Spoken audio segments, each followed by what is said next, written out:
பசிச்சதுமே பக்கத்து வீட்டு காம்பவுண்ட் ஸ்டோர்லேருந்து பார்க்குது. நான் அடுப்படியில் இருக்கேன். அங்கேருந்து சவுண்டு கொடுக்குறாங்க. சரி கொஞ்சம் பால் ஊற்றி சோறு ரெடி பண்ணுவோமா? நம்ம புசிக்குட்டிக்கு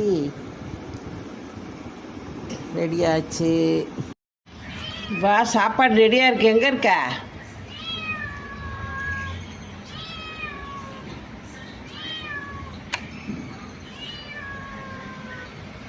இப்போ சாதம் ரெடியாக இருக்கு. வா வா, மேலே ஏறி வா, ஏறி வந்து சாப்பிடு. வா வா வா வா வா, முடிய பசிக்குதா? வா வா, ஏறி வா. இங்கே பாரு சோறு, பால் சோறு. வா வா வா வா வா வா வா, முடிய வா.